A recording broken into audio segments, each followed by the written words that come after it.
Bueno, buenas tardes. So, good evening, everybody. Welcome to Fundación Telefónica.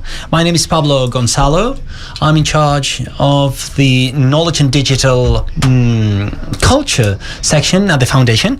And I would like to welcome you all to this second event of the cycle of digital rights. That it's quite a special cycle here at our house, because we celebrate this in the framework of the Observatory of Digital Rights fostered by Red.es. So we are participating as a foundation at this observatory with a great enthusiasm and commitment with many other institutions, like Juan Miguel will tell you in a minute. And I was telling you that we are fairly convinced, because it's not new if we say that part of our life is in the digital field, but it's quite new to see that we are aware of the rights that we have in this digital environment. Many of them are unknown for us sometimes, and this observatory is aimed at making these rights visible so that we can all know what our rights are, so that we can exert them, and so that we can know what our responsibilities and tasks are. And today we are celebrating the second discussion. We opened this on last Friday, and we have 3 of them until the year end, and they are commissioned by Marta Peirano. I would like to thank her for her great job. The first one is recorded on our channel, and the second one, I'm sure that you'll enjoy it very much. So thank you very much, Marta, for this work, and thank you for the moderation that you will hold today.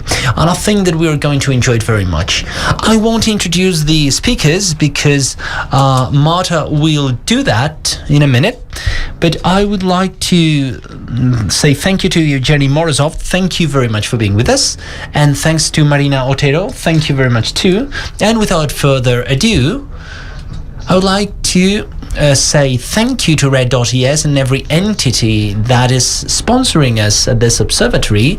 And I would like to give the floor to address to you all to Juan Miguel Marquez, who is the Deputy Manager of Strategy of the National Observatory of Technology and Society. Thank you. Hola, buenas tardes. Hello, good evening. I would like to say thank you too. From Red.es, it's a great pleasure and it's a great satisfaction to be able to have developed this new initiative, this project, where we have the Observatory of Digital Rights, and we have other 6 great agreements that we have signed with a total of around 40 institutions, with the collaboration of 200 research groups and more than 300 experts. I mean, we've tried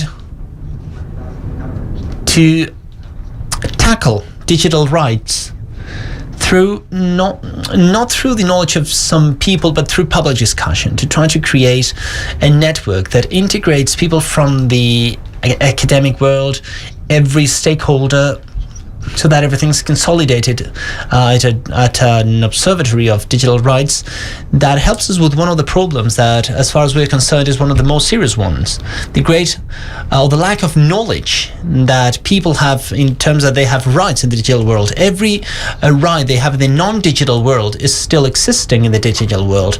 The Eurobarometer, the EU launches a Eurobarometer to make a follow-up of the knowledge degree and satisfaction of citizens in Europe regarding how their digital rights are protected.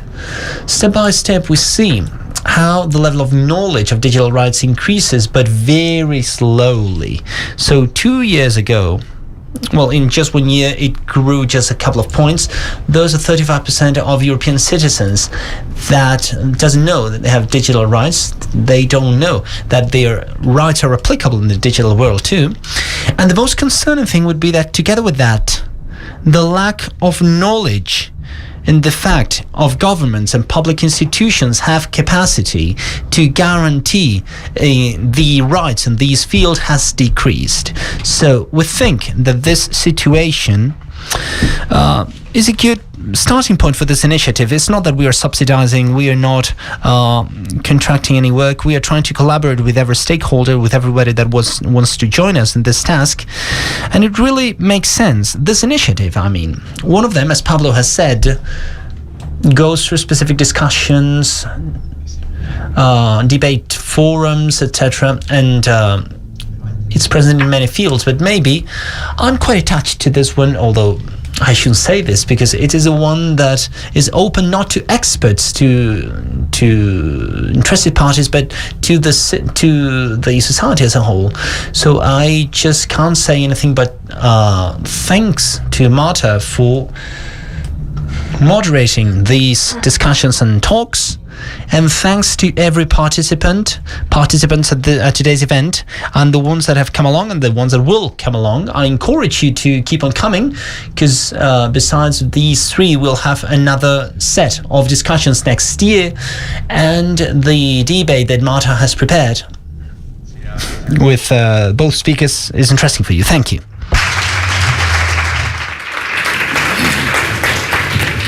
Bueno, pues gracias a Well, thank you everyone for being here today, and thank you Fundación and Red.es for having us here today. And I will start right away, delve into the topic so that we can save time. We have talked a lot about data and data mining and data protection and the data colonialism and data capitalism. We know that since 10 years ago, thanks to Mr. Snowden and others, that data are a delicate product because they're used not only by technology companies to observe us, to carry out a surveillance on us, but also they are used by the governments, by the states, so that they can monitor us and also to send all sorts of misinformation. And we have never discussed who is entitled to this data, because I think that we take for granted that it is the companies doing the data mining and storing the data have a right on these data just because they have mined them and because they have stored them. But now we know that many of these data have been extracted in an illegitimate way. For instance, some data from European citizens that have been extracted and against the laws that protect us, or some use, or some contents are some data are being used without the consent of the people, the real owners of these data. They are being used in the newspapers, in songs, in other places, and all those data are much more valuable nowadays. Those data, those contents are now the building blocks of the new era, the era of the artificial intelligence. All of a sudden, the right of having those data, of storing those data, using them and processing them is much more important than ever before, especially because it allows you to make many more decisions. So what I would like to discuss here today is, do we have the right to those data? And if we had access to those data, would we be able to do something different with them? Would we be able to turn them into a tool that could benefit us all, and not only 7 USA companies and several Chinese companies? Could we turn the tools of the data capitalism, disassemble the data capitalism? Is that possible? And given that they are so important for the new artificial intelligence era, is there a possibility? Can we make any new or a different artificial intelligence? Can we create something different from what is already taking the stage and is covering all the covers of the newspapers? And to discuss all these topics, I have the extreme pleasure of having here with me Mr. Evgeny Morozov and Ms. Marina Otero.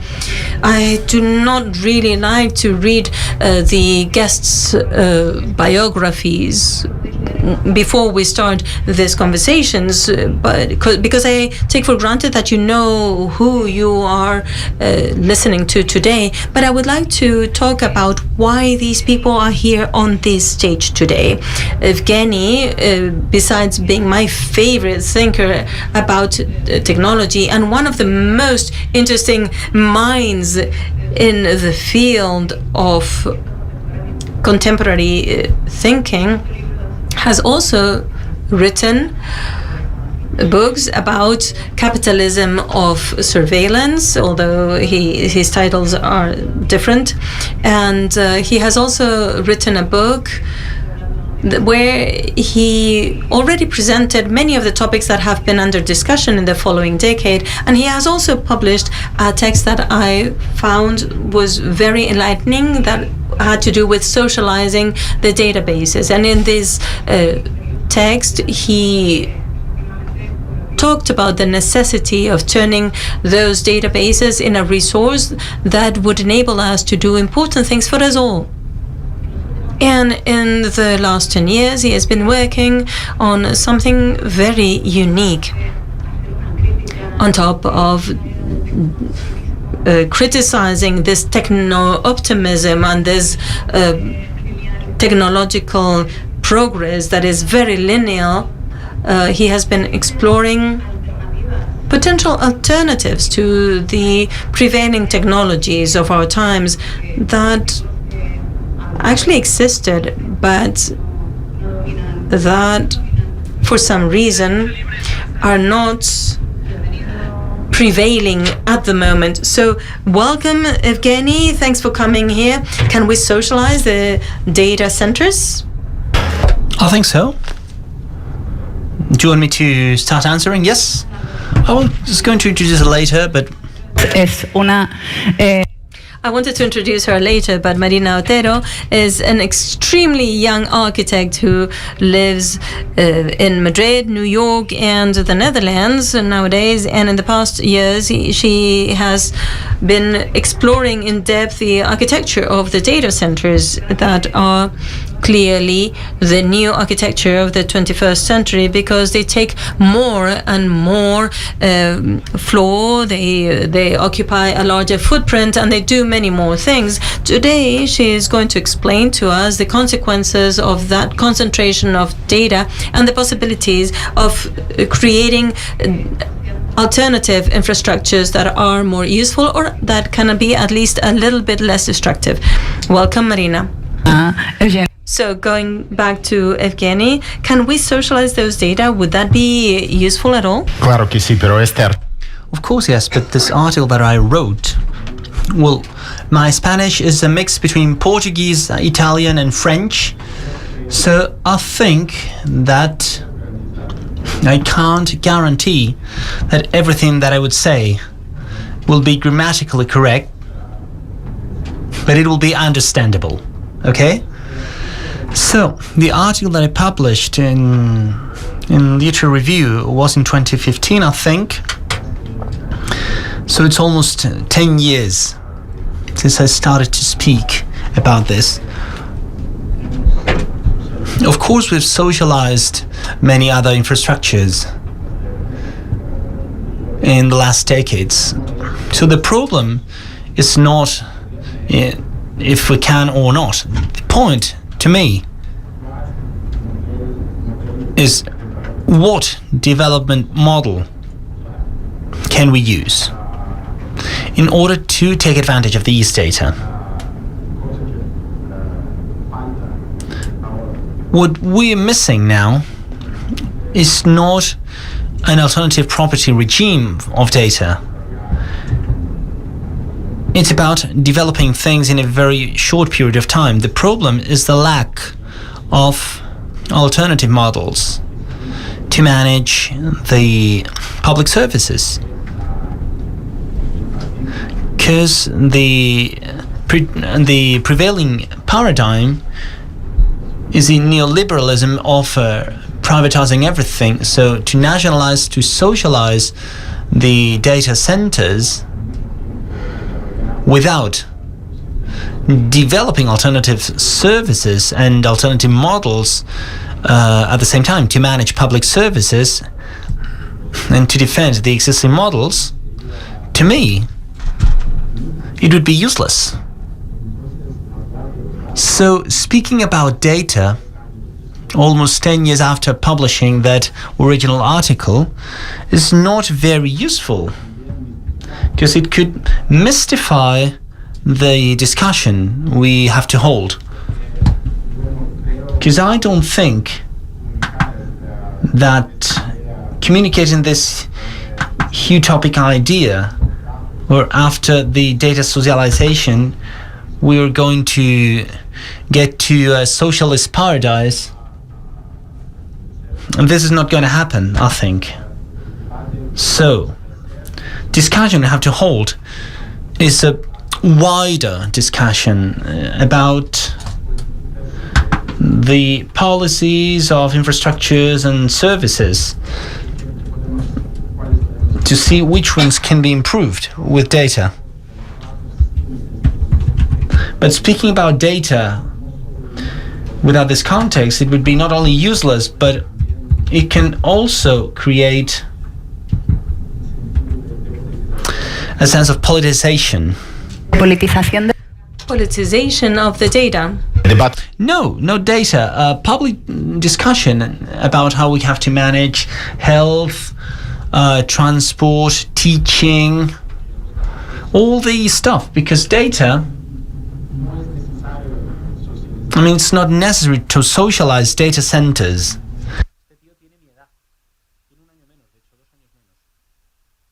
So we don't have a clear idea about what we want to do with data. Otherwise, we can leave all this to Google. In the existing neoliberal model, with everything will be privatized, where we will all have the individual responsibility for our health, for the teaching system, etc. Well, it's clear that companies at Silicon Valley will be much more efficient. So to me, to socialize data or data centers, just to distribute the money they earn, would be useless. So without specifying this discussion, or without laying bridges about political discussions on how to manage the infrastructures that used to be public, well, maybe now they can be privatized. To me, there's something that we have to avoid. You just said a word that I find it's crucial in this debate, which is efficient. There's a reason why these companies get bigger with public money, because there is this myth that big tech companies have been created in the garage without any help and just a vision of the future and a couple of geniuses working with a computer, when in fact they are using a lot of public resources that could be used elsewhere. But the key to their success is that they're efficient. They are efficient. So Marina, how efficient would you say that these data centers are?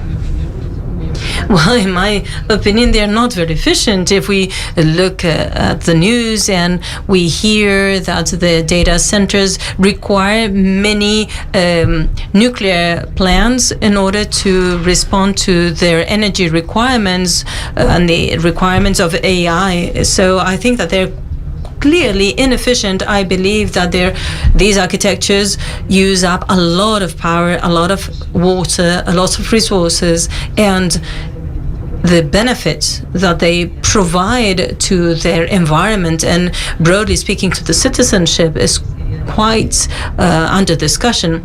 I'd say that the idea of the gathering of information in the hands of a few makes things more efficient is something that I would challenge, especially when we think about this word that we understand as efficient and what efficiency includes. Okay, but the model of the big data centers, like the ones that you have been studying, is a model that is conditioned by the fact that it centralizes everything, because there are like 10 players in the market, and they are aggregating their positions around the world, around the planet, and maybe we could have a more decentralized management, less globalized management. I don't know, how would you assess the impact of such data concentration in the efficiency of the infrastructures? I agree with what you have said before. I think that we need a broader vision, but what I always try to understand at the same time is what I call the data ecology. When we talk about data, oftentimes we talk about a very abstract entity that encompasses kittens clips to economic information, or defense information. And those are completely different data. Nowadays, many of these data are handled in the same manner. And in my view, if we understood the data ecology better and the needs that they have, the hot data, the cold data that could be very ephemeral, and those that require a long-term maintenance, private data, public data.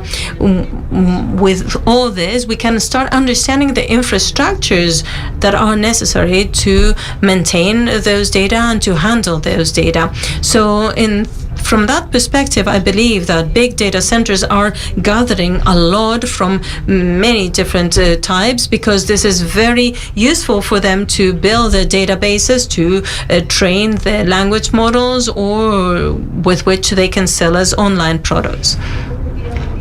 Evgeny, I was saying before that you've been working in the past 10 years in digging out and doing some sort of archaeology of projects that came from other fields that understood these sorts of architectures from a different perspective and with very specific use of the data. Specifically, last summer you published a podcast called The Santiago Voice, where you talked in depth about a project that started and was developed in Chile called Cybersyn. Can you tell us a little bit about the infrastructures and what we can learn about it from it? Yo creo que tenemos que aprender las lecciones justas de la experiencia. We need to learn the right lessons out of the Chilean experience, but also from Latin America during the 60s and 70s.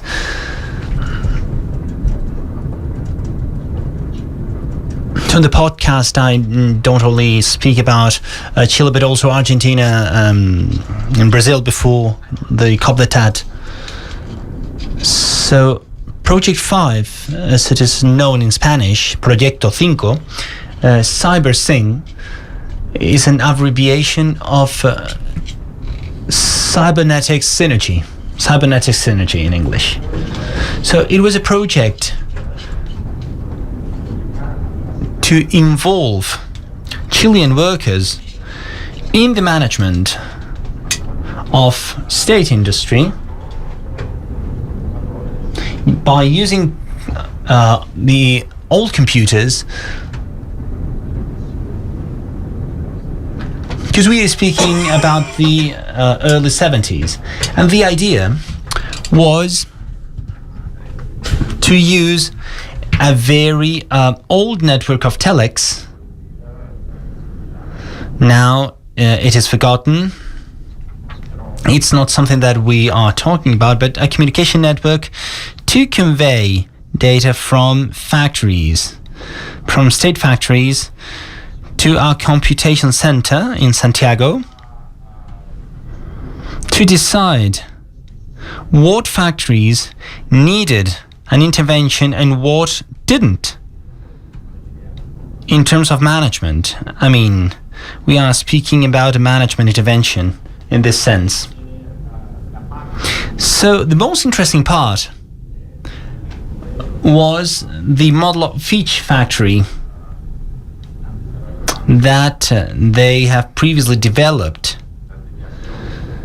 to understand deviations of standard.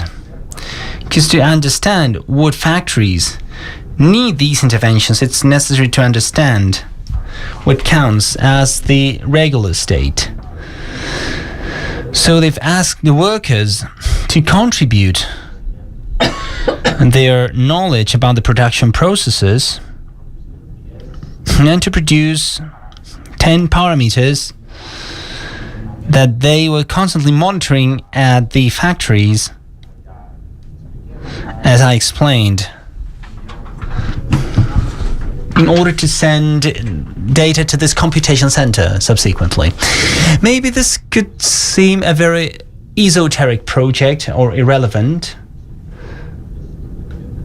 and in some way that's true, but in other way this would explain the reason why I decided to call the podcast the Santiago Boys. It is because, to me, not only the CyberSyn project, but the geopolitical and geoeconomic blend of this period in Latin America represented an alternative paradigm, but an alternative paradigm not in terms of technology, but in terms of development, based on the theory of dependency. And it was a very interesting discussion about connection between digitalization. In this period they were speaking about industrialization and the level of social and economic development in the country.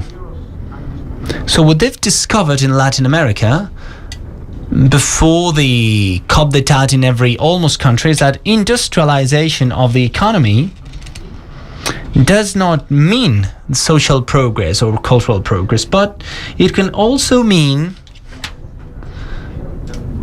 a dependency on foreign infrastructures. In this case, they've understood that computational resources, communication networks, etc., all this helps speed up industrialization, but at the same time you had to pay more and more for every service.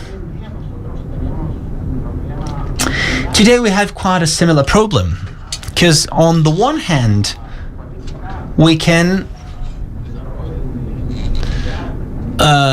consider the AI development as a humongous technological progress, because we can do many things at individual level, social level, institutional level, and so on and so forth. But at the same time, the cost, the expenses of the technological change and technological developments, in this case, are higher than what we think. And they create these dependencies. If we analyze this development from the geopolitical point of view, because every infrastructure, every computation infrastructure that we use comes from the US and China. And in this case, it's not enough to analyze what services allow us to do. It's also necessary to understand the real ecological expenses and geopolitical expenses of this dependency. Because right now, we know almost nothing about real expenses of a conversation with ChatGPT. Nobody has an idea of how much it costs.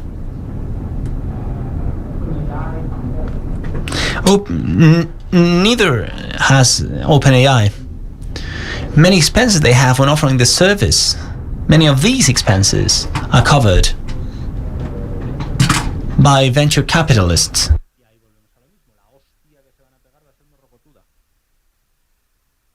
And they don't know what they're paying either.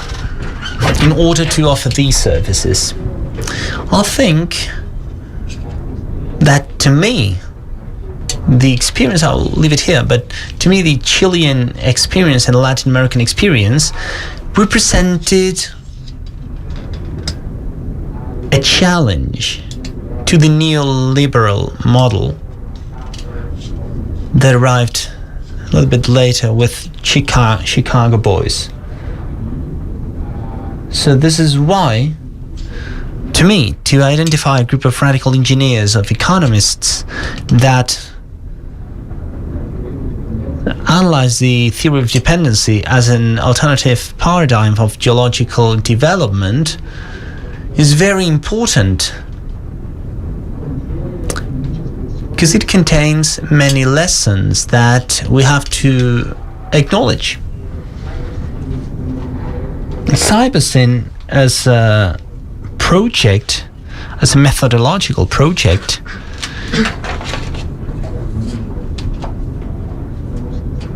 because I don't know if everybody knows this operations room of Cybersyn, but it's a very, very symbolic image.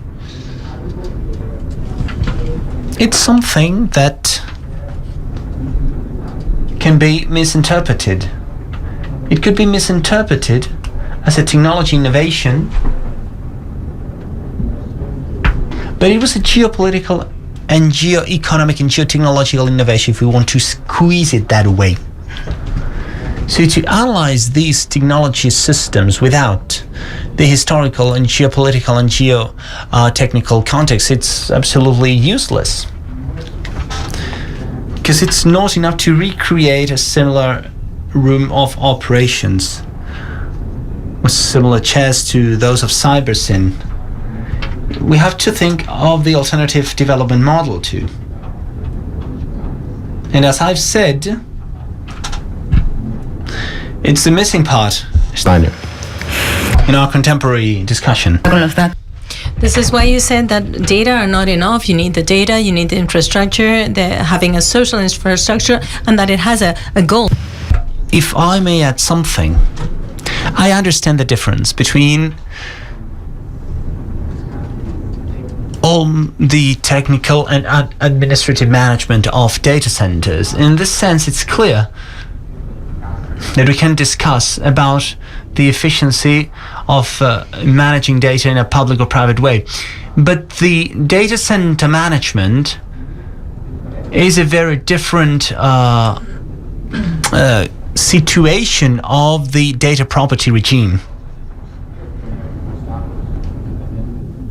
So it's possible to have data fully public while they're being managed at a private center, but it's also possible to have private centers managed at a public data center, right? So what I want is to have a model where we have public data at a public center. Hablo de los datos públicos, no. When I speak about public data, I don't mean open data from the government. We are not speaking about open data from government data. We are speaking about the information coming from alternative services. Google, Facebook, others. To develop that, we need much more money, public discussion, and political intervention than to develop an alternative model of data centers. So, for Amazon, Facebook, or Google, we need important investments. So we need a political and ideological justification that many parties don't want to think about. They want to avoid all these discussions. So to me, it is very important to distinguish between the levels of discussion that we hold. Data are just the consequence of the social institutions that we have in the digital platforms. And to speak about technology in this case, it's a euphemism, because when we speak about technologies, almost every time we speak about institutions, we don't have an alternative vision for alternative institutions. So we won't reach a data property regime that will have all the democratic dimensions that we want. Because we're not talking about data, we're talking about sovereignty. Soberanía es un elemento. Yeah, but sovereignty is one element out of many. But sovereignty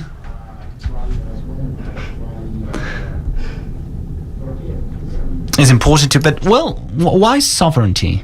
We can have a point of view of digital sovereignty that exists in France. When Macron, almost every month, speaks about technological sovereignty, but it's a very limited vision. Because this concept has only to do with security, so we can speak about sovereignty with a very limited vision, where the risks don't come from OpenAI, but from Russian or Chinese hackers.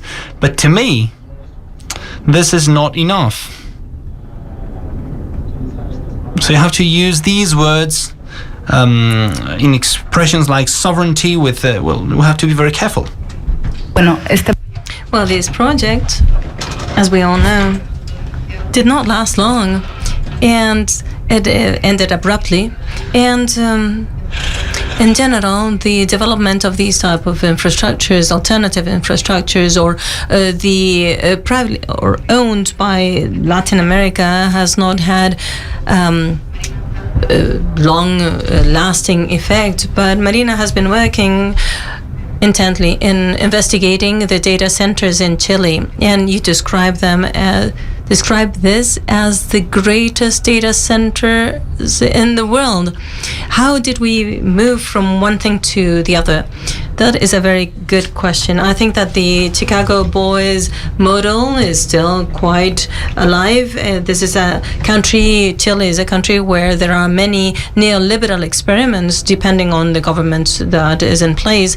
A few years ago, I received a Harvard Prize award in order to visit some eco-social data centers, and it took me quite a while to find those, although despite the fact that I've been traveling around the world. But I have visited Chile many times for several reasons. First of all, because when you think about digital infrastructure, you have to think of Chile for different paths because of the lithium, because of the data centers that they're building in the recent years, 22 right now, 16 in the metropolitan region of Santiago. Boris has also announced that many more would come in the next years, and also new cables like the Humboldt, which is connecting Chile with the Pacific region, and also an infrastructure for astronomical observation that creates a lot of information every single night. The amount of data that is generated cannot be stored in any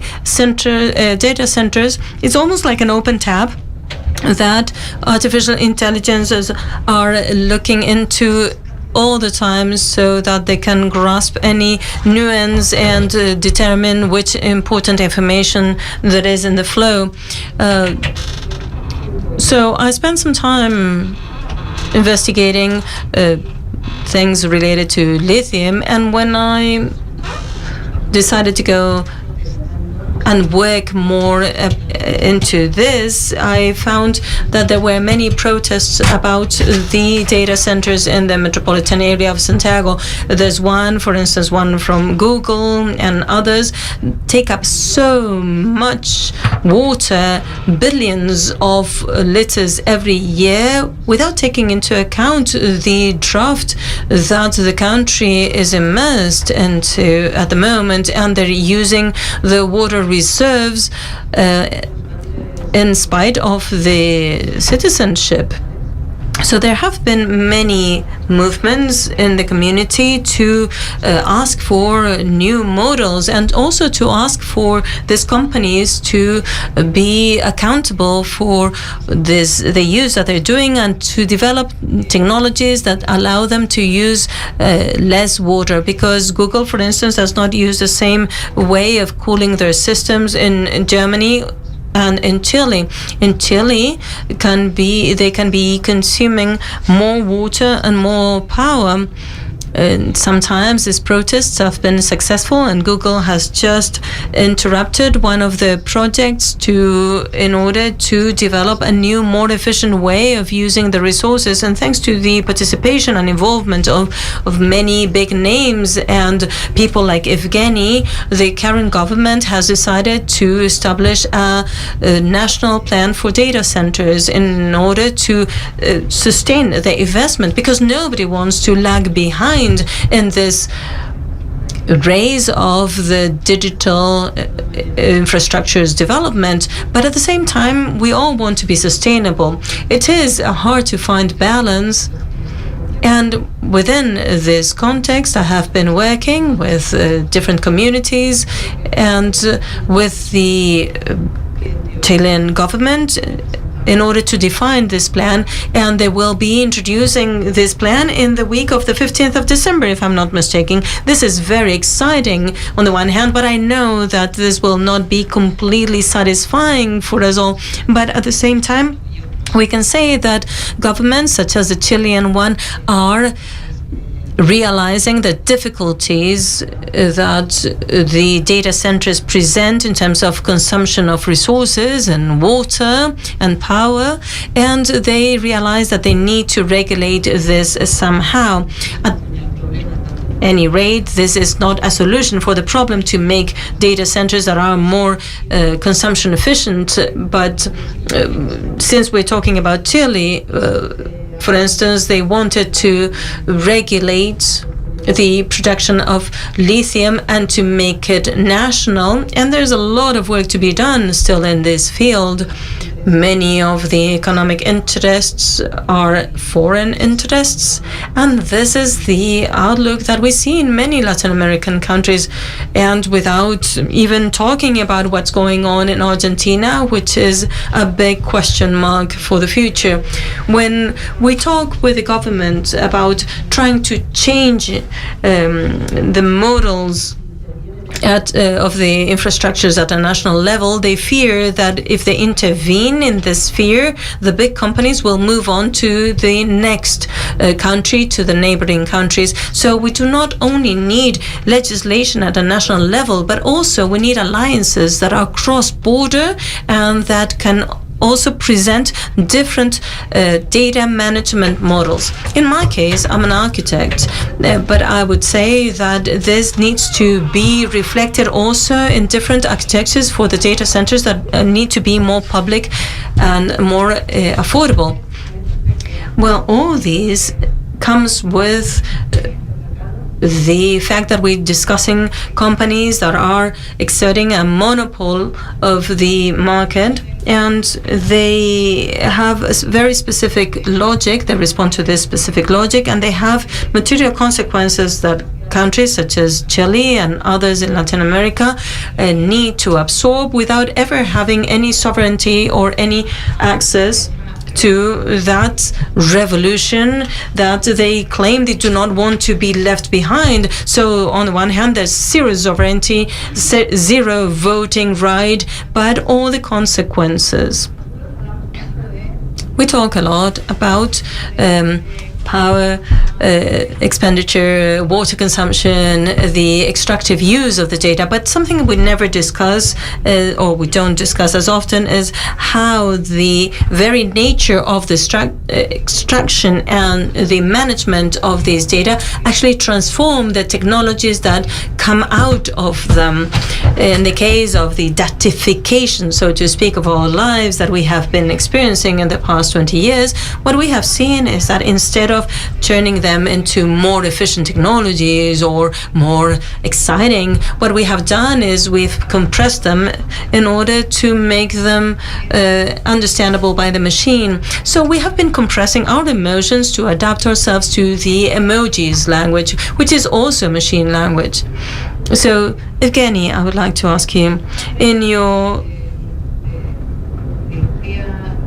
the second volume of your trilogy of Rebels of Technology, you explore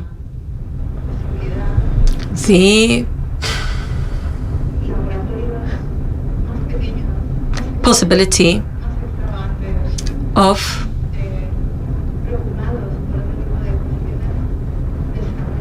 having laboratories that are more eccentric, if you wish, developing different technological solutions with different and more appealing goals. Parte de tecnología es un otro podcast que se llama.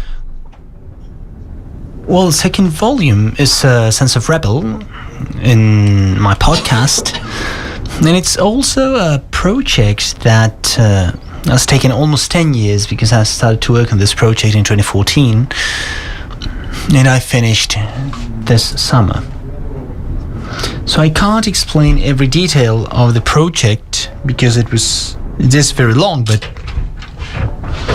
it is a podcast about very eccentric characters that during the 60s inspired by very different visions of psychoanalysis, counterculture, experimental drugs, etc.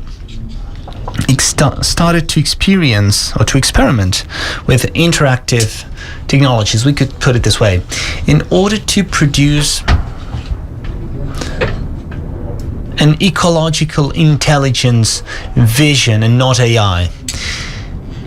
They wanted to use machines, and that's why when you say the machine language, the language of this machine, it would be the language of the financial and neoliberal language. This is what we do when we use Facebook or Google. So to me, to reduce all this to humanity versus machines is something a little bit limited, I would say, because machines can be very different. Logic can be very different. Logic, like, for example, instead of trying to understand what you want, to help you accomplish this goal, can interrogate your goals, or to show how complex the world is. It's something that we expect from machines. So we expect this from art, from culture, from literature. But this is also a consequence of the intellectual points of view that we have. Because we reduce machines and technologies to something that can't have this creative dimension, this ecologic dimension, where the context counts. Because technologies we have are the invented technologies in things that have been developed as merchandises.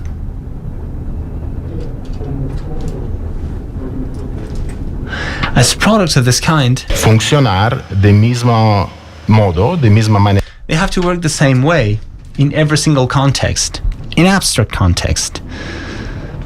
So this chair, this mic, can work here or at another place in another planet, and this would be the goal, to remove the context. When we speak about human beings, we admit that we are able to recognize the context in order to model the behavior we have. We admit that we are speaking with someone that maybe is depressed, and we change what we are saying.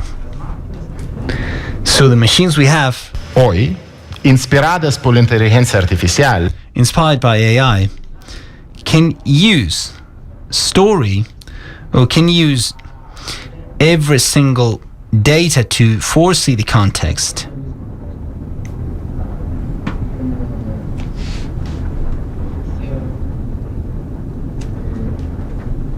So, how can we be, in a deeper way, how can we be held accountable? This lab in Boston made a difference with being a responsible technologist. Technologies that were able to respond to technologies that we're just able to accomplish the user's goals. And to me, the market is unable to develop technologies that could access this contextual dimension and ecological dimension. When I say ecological, I don't mean that we are speaking about nature. We are not speaking about this kind of stuff. We are speaking about sensitivity to the context. So that's why we speak about ecology, because ecology has many other meanings in this process. So to me, the missing part in this discussion, not the discussion but in general, would be the incapacity to imagine the technologies that don't come from the market, that don't come from Silicon Valley, that don't come from the structures that have the maximization of money among their goals. And this is why we want to create technologies that could work in every context, because this way we would be able to see the maximum number. Entonces, So, looking for the alternative projects during this period of the 60s or 70s in the US, in Latin America, I understand that the discussion we have is very limited, because we accept many concepts, many theoretical and analytical concepts that come from Silicon Valley, that come from the capitalist world. And we have to develop the point of view and the different frameworks inspired by art, by cultural dimensions. Todo solo a la dimensión económica. But we can just reduce everything to an economic dimension.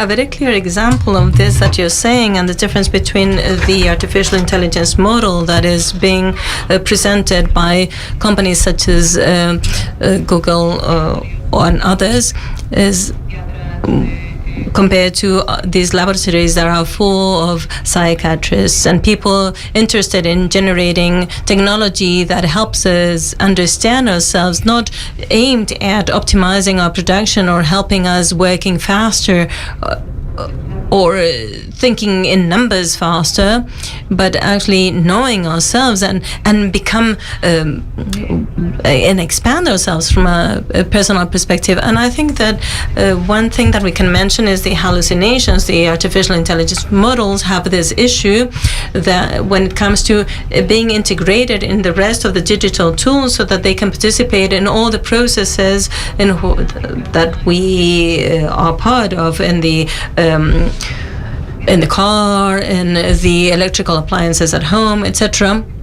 So by their very architecture, these models hallucinate things. So every new model, what it tries to do is to become more predictable in order to become more useful as optimizing tools for everything. But in this Boston laboratory, the hallucinations would have been the most interesting part. No, that's more than hallucinations, I would say. But the difference, the main difference is between the project of augmenting human beings, human augmentation, that is the concept that many thinkers at Silicon Valley are developing since the 60s. And this is what they called human enhancement in this laboratory in Boston. The improvement may be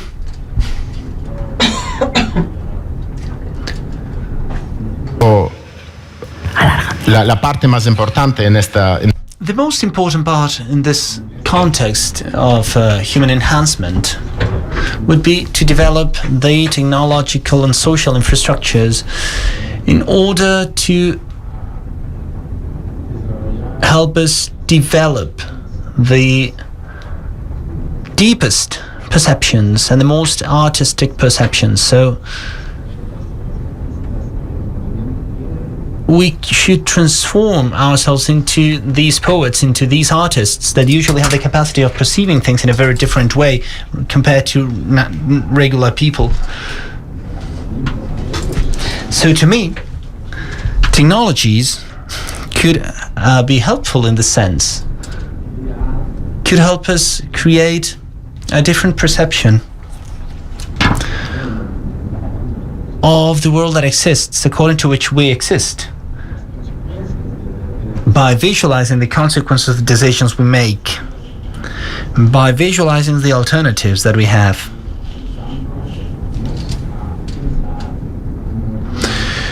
And helping us think in a more complex way. So this dimension of complexity is something else that is missing in the technologies that we have today, because they want to simplify everything. The goal is not to make things more complex, but to visualize relationships among the phenomena that could look like different. And computers and the developed models with computers, the virtual models of national development, for example, they can have this function.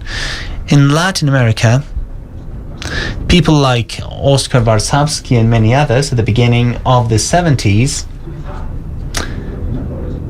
used computers with a maths model, to visualize the options for political and economic development and to understand the consequences too of what the citizens or countries could do. So it was the opposite of the model we currently have. In English we say there's no alternative, so we have to accept the neoliberal model and to accept everything, and we need to stick to this need, because we need to use all the computers and AI models to understand what the alternatives are. And this is not the same as using computers to plan the economy.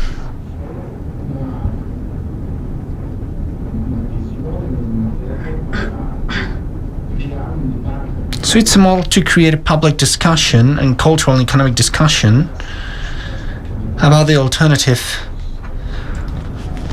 hints, about the pathways, about the alternative models that we can choose, and to understand the ecological and economic and social and political consequences.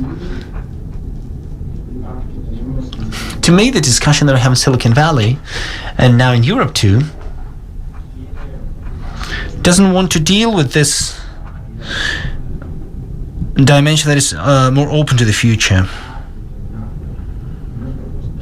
So we have to use AI, cloud computing, and computers to survive in this, with this vision of the world that we can't change. But anyway, we can't change it.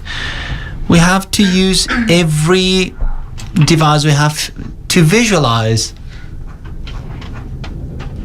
the alternatives. Sí, esto que dices es... What you're saying is one of the keys to this debate. We are given the technological progress as escape forward, where there's only valid model. And in the last weeks, all the big companies developing Gen AI models have been gathering funds, collecting funds frantically, and promising a new general artificial intelligence model. And the CEO of OpenAI, leader of the market, has promised that there will be a general AI in 1,000 days. The competitors are fighting to dominate the market because they have the idea that the first to arrive will keep the whole market. But their model requires all the resources that we need for everything else, all the power, all the water, all the money. They are breaking all the records in fund collection and finding investors in order to move forward a project that has been losing time for many years. Sequoia just published an article where they talked about the problem of the $6 billion, which is the cost that it takes to build this artificial intelligence model that we don't really know if it's going to be useful for what they promise us they can be used. And they seem to be expanding around the territory in an uncontrolled manner. And I wonder, Marina, have you studied, have you found, have you encountered architectures that are different, or places where they are working in different infrastructures in order to create other types of artificial intelligence models? Not as much as I would like to, but there are different strategies.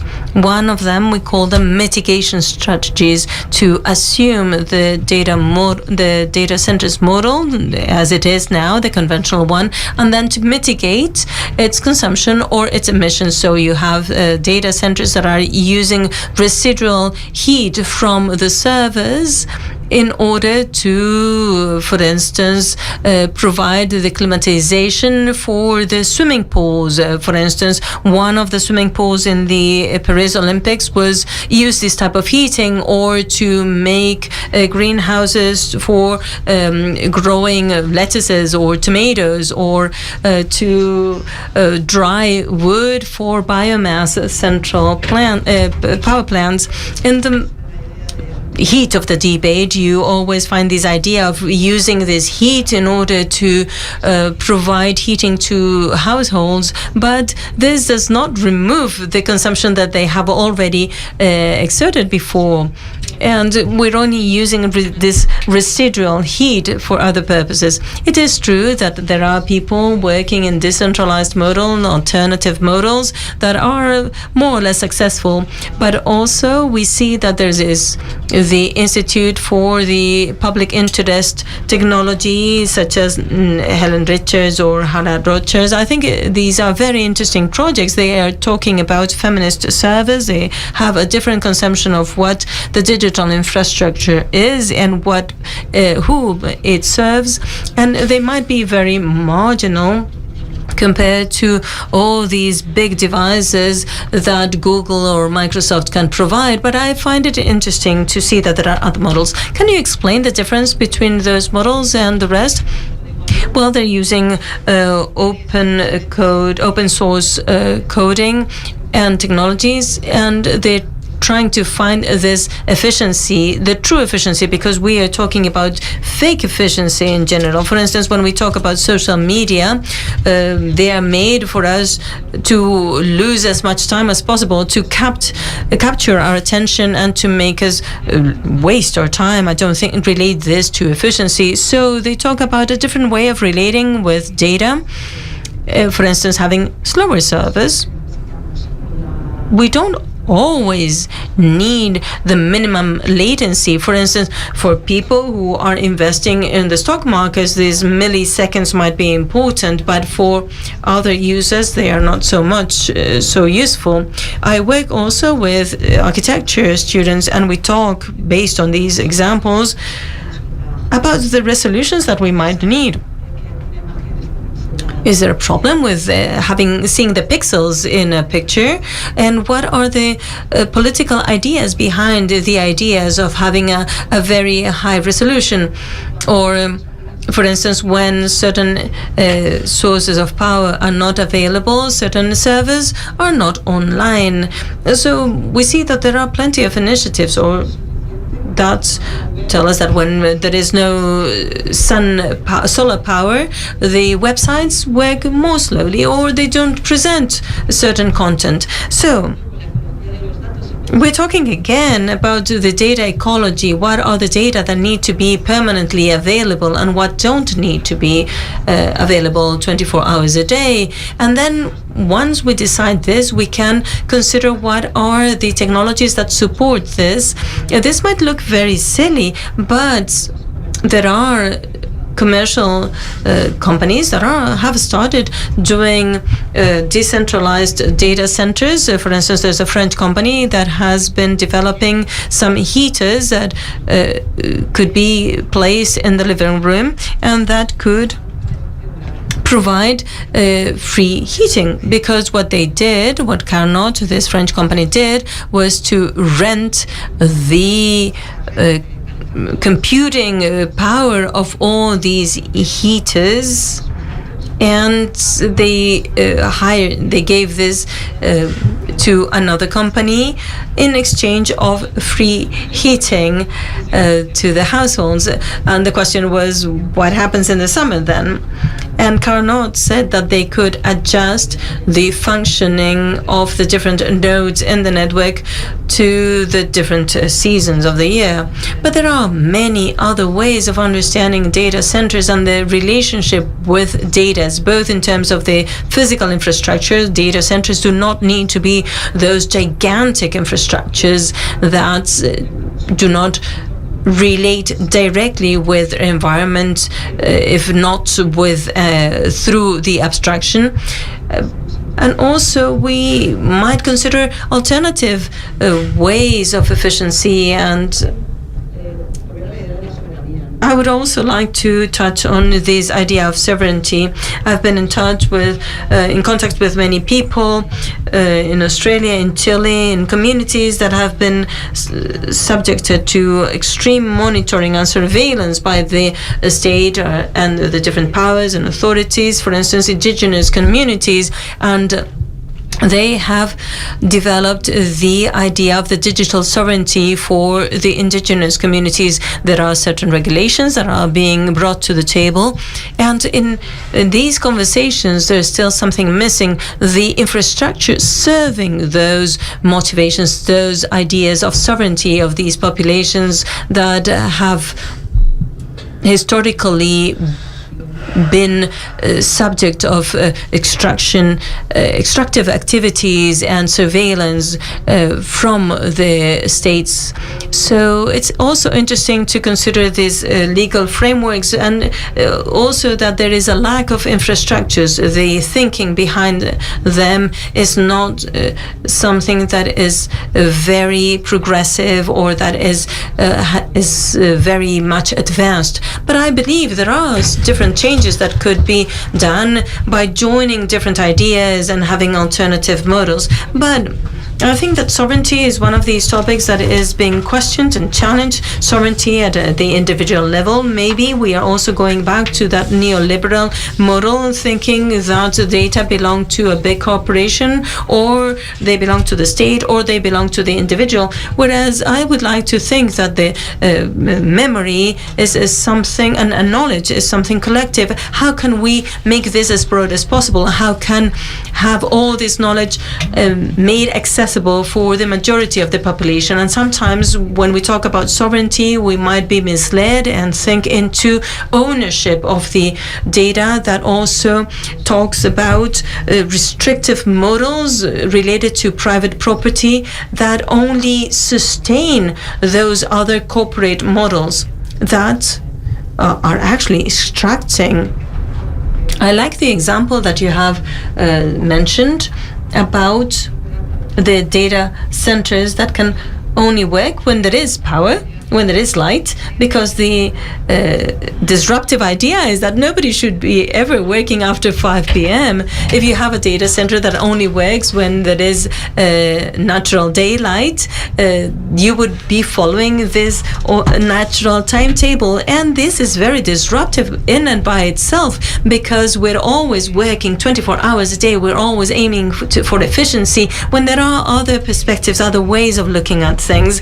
And I like the fact that you have brought us back in this conversation to the idea of how sovereignty and ownership, all these terms that we have been handling and using and discussing in the past 20 years, are not enough, because the idea is that if those data are valuable, if these data belong to everyone, they should be for the institutions to use in order to serve us all, to do things that are useful for us all.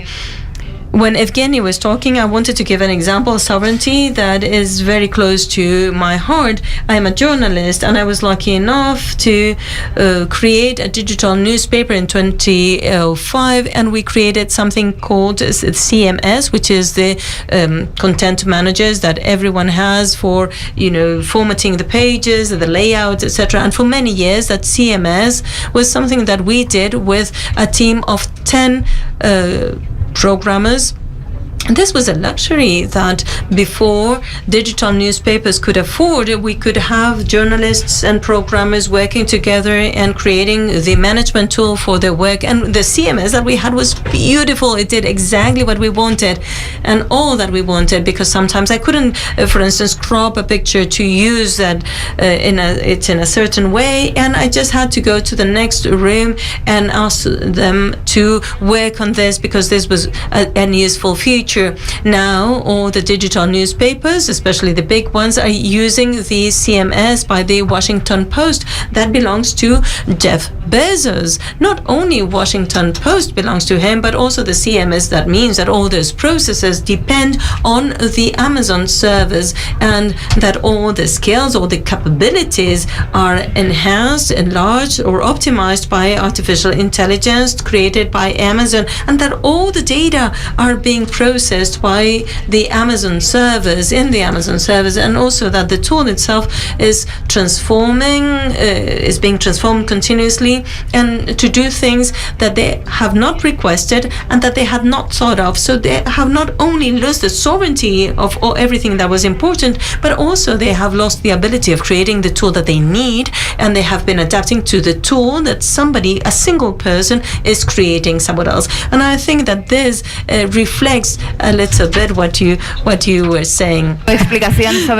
Your explanation about the relationship between infrastructure and data. Since we're almost at 8:20, I'm going to open the mics for the Q&A if there are any questions from the audience.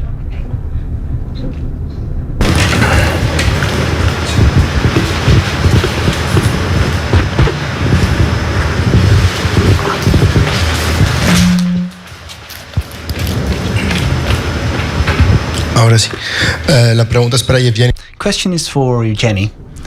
What do you think about, well, we are talking about humankind. What do you think about that concept of technological humanism, the way it has been used in the public sphere, especially by some governments and even companies?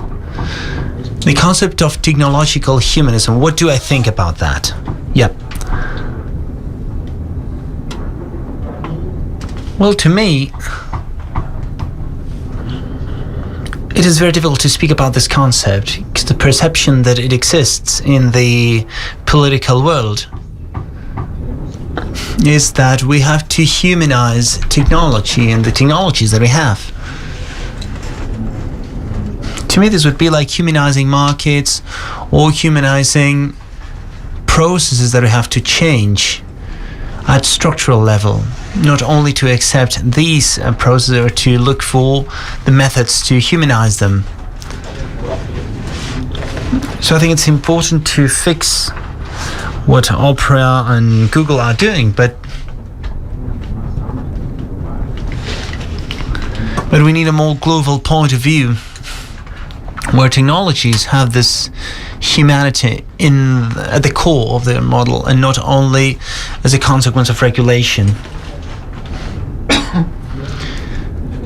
So we have to develop things not with the regulation elements, but with a cultural policy and industrial policy.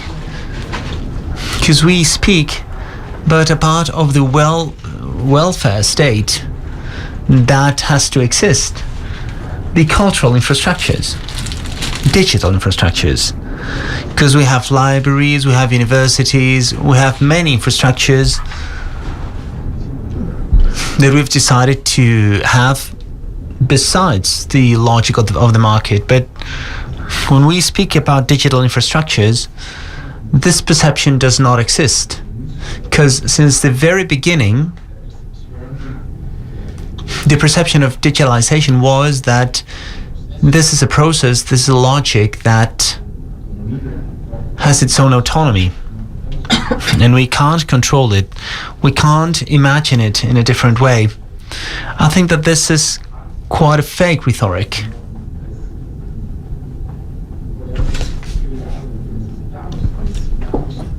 We need to create a way to look for information. It's not that the only option we have is to accept the Google model and to look for a method to create a European alternative with, I don't know, with a European logo, with the colors of the EU on its logo. We can also experiment with the existing instructions, because we have libraries, we have many other institutions that are playing this role. It can look for the information. To me, this is an inspiration that is a source of inspiration that up to now we've almost ignored.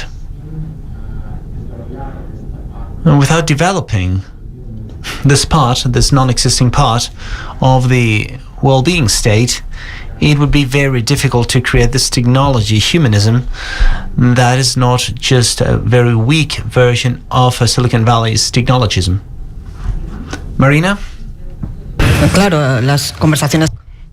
I agree. The conversations that we are having, the people who want to redesign the data centers, in fact, this requires looking into the public library and models of sharing information, storing information that really has nothing to do with the data center models that is like a vault. And this is what we are considering now, but clearly many perspectives need to change, even at an individual level, to think about the relationship. I think that we need to explore the relationship that we have with the data and that sort of compulsive way of understanding our existence and through the data that we gather. And I think it's important to consider this through the ideas of sovereignty and the ideas of accessing information. But also, I believe that the public library model allows knowledge and learning to be at reach of everyone. So what parts of ourselves, of the information that we generate, are we ready to present as we do on a daily basis in the social media, but without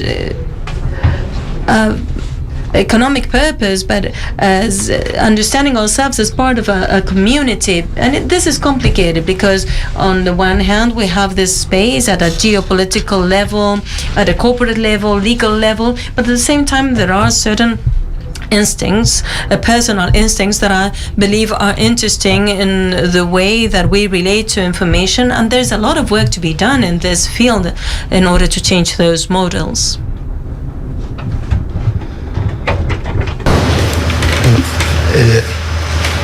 Buenas. Había pensado no intervenir.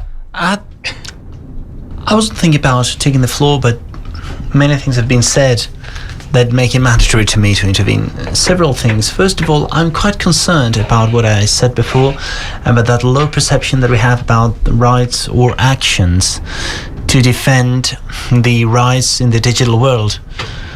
It's more surprising that many things that have been said, well, I share almost everything that has been said, but I also share the fact that many things are being tackled.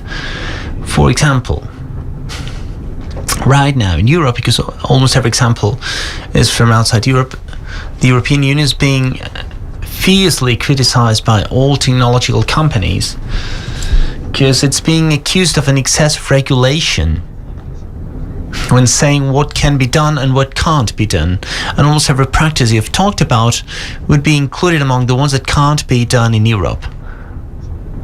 And that's why we're seeing this fierce attack.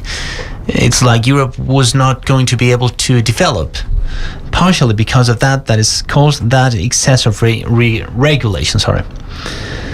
According to data centers, regards data centers, we're in the same situation. It's true that there's no European regulation yet. There's no European regulation, but we have French regulation, as far as I know.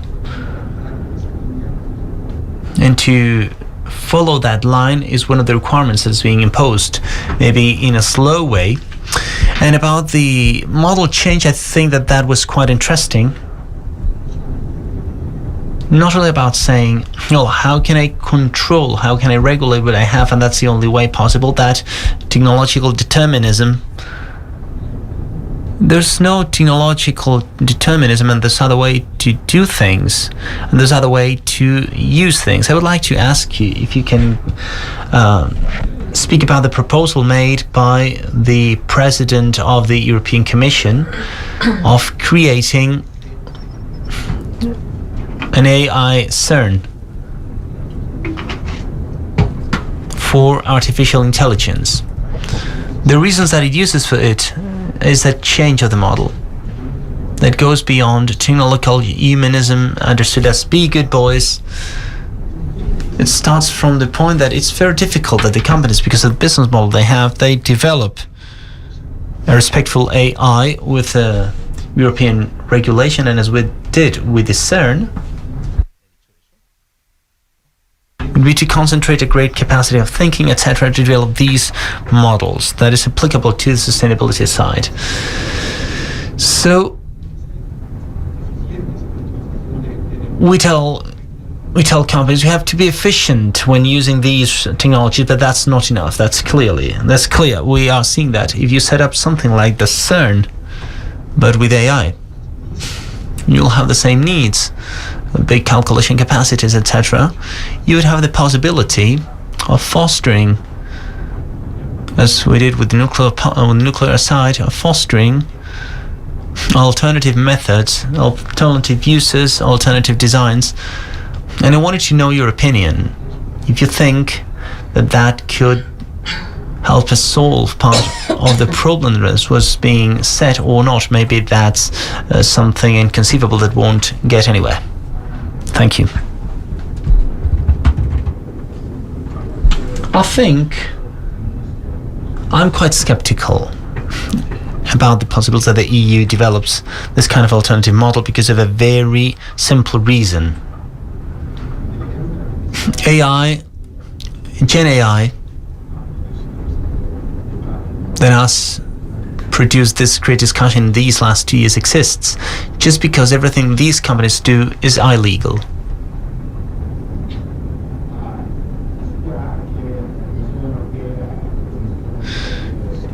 Expecting that the European Commission and European Union will repeat sue all the illegal actions taken by all these companies is totally unreal. It's totally unreal. But what they're going to do with companies like Axel Springer and other big companies in Europe, well, that would be a good point. And the reason why these companies, these publishing houses, music, art, etc., the reason why they've accepted the OpenAI model is because OpenAI pays for it. So you have something very strange, very awkward, where illegal actions will continue to be illegal, but there's a compensation, so everybody accepts this. This is an overstatement, but I think that logic is quite rational. Of course, I think that repeating the experience of OpenAI with the European model without asking about the models. I'm not speaking about the Welsh language models. We're not speaking about Welsh language models, as I just said, but we are speaking about the political, social, and economic model behind the AI. I think that it's an important, it's a missed chance to move towards a more social and democratic environment. The reason why the reason why von der Leyen Commission won't do this is because it's not a social commission. It doesn't have a mission like in the 80s or 70s. It's very different. And I think that in every other dimension, I think that it is a more neoliberal institution than social and social democratic. So because of this, I think that the most probable solution is that they will accept what OpenAI, Google, or other companies would offer. But I don't know.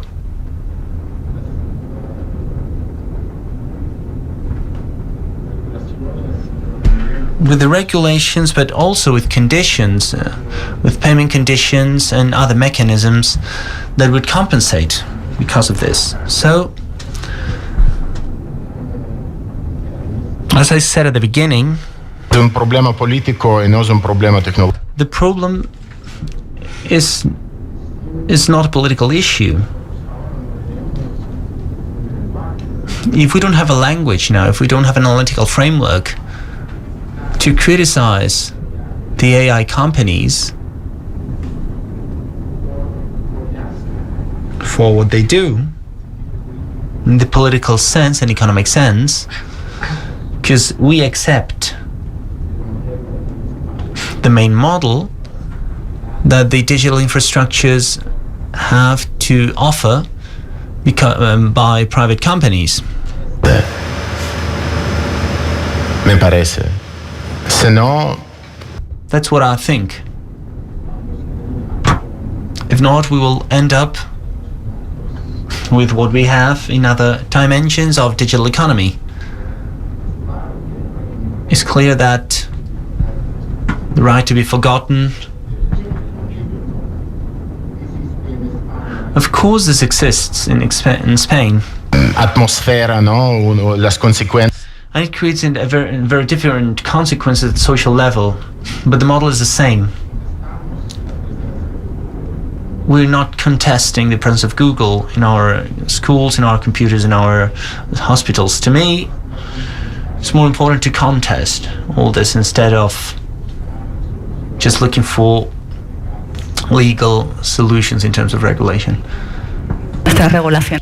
When they tell me that with these regulations we won't be able to have a platform such as Google or an AI such as the one that is provided by OpenAI, I think that this is really good, because clearly with our regulations we would be forced to think about those in a different way. What's your take on this, Marina? Well, I believe that due to the regulations there is a conduct code for the efficiency of the data centers within the European Union that is not binding. These are just recommendations for the sector, and this is what's happening in most of the countries.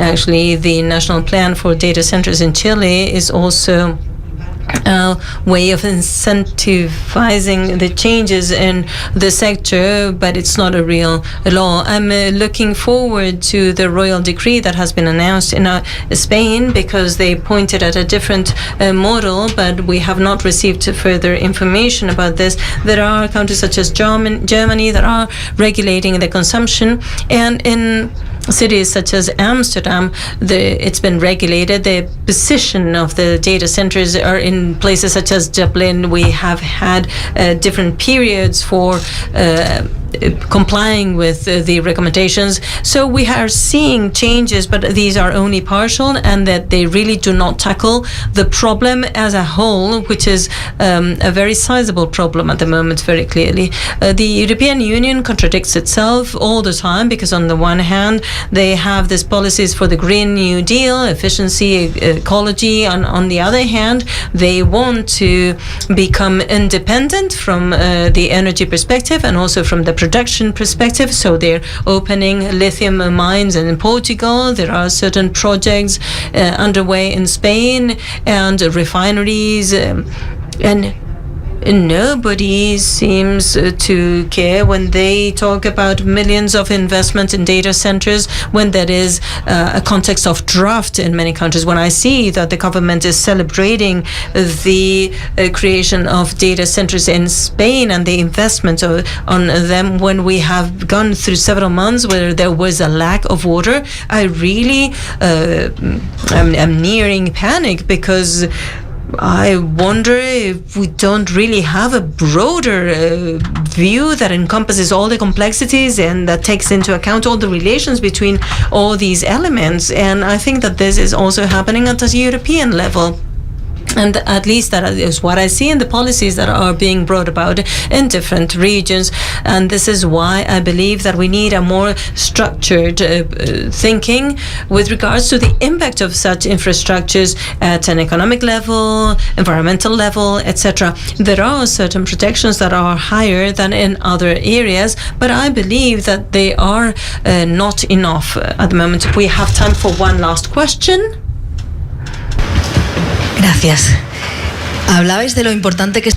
So you were speaking about how important it was that data that are privatized in the hands of a few companies went to public spheres that could use them for the common good in some way. But data that governments have right now, their own data, have an important problem with transparency. Governments are terrible managers of data. Now, there's no way to know at a decentralized data like ours the levels of investment for a project that has been funded by the EU at local or regional state level, and there's no way that the Congress to know what the MPs are voting at the different commissions. So, do you think that we have public powers that are capable enough to manage these data for the common good? I always want to call my books. This is not a technical issue. But what's your take on this? How can we solve this problem? Es una cuestión de... It's a matter of investment too. The development of the public capacity when working in the digital sphere. We've spent the last decades delegating these capacities in the private sector and doing outsourcing of everything that was possible.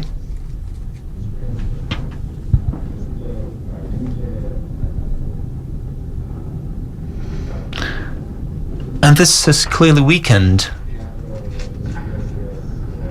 the very negative consequences for the public sector. So I understand that the bureaucratic world is very surrealist. It's very surreal. But I guess that there are countries where things work well, for example Norway and many others, where investments have continued in developing public capacity. So, to me, everything is possible, but we need political strength and logic ideas. I don't know if this is a very relevant example, but maybe this could explain the differences between models that I wanted to put before. In the AI model that has been proposed by OpenAI and other companies, it's obvious that every problem that we have at individual level,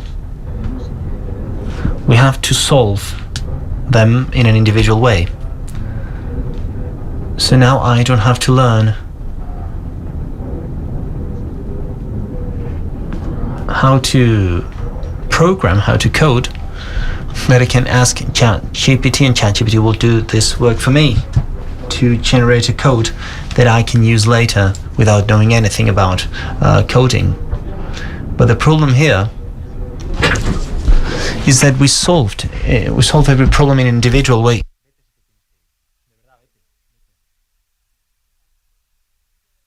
We have asked ChatGPT to solve things in an individual way without looking for individual social solutions. And to me, the absence of this layer of visibility between the individual needs and the common social projects is something that confirms that private AI approach of Silicon Valley is very neoliberal, because it's not looking for collective solutions, but for individual solutions that we have to buy and pay. We have to pay every month something to OpenAI or other companies. Ourselves, Ukraine, other countries. Usuarios individuales. I'm speaking about individual users. Yes, but I mean that this also works at the administration level. It works from country to country. It's the same solution in Russia, in Ukraine, and Brazil. But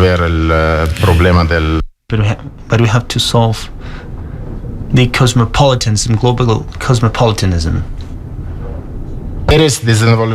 Desarrollar las infraestructuras. So you want to develop things, the national structures with alternative structures. So that's quite an important challenge. So you want to develop the same at global level. I think that's mission impossible. Marina, I don't have anything else to add. I think that I fully agree with what has been said, this privatization, this relationship with the knowledge that you pay for, and we're all asking the same question, and every time we ask that question, there's a brutal impact that all these databases that are kept in the data centers. I think that this tells us a lot about the society in which we're living in. Well, with that, we are leaving it for tonight. Thank you so much for being here with us, and a big round of applause for our guests tonight. See you in December.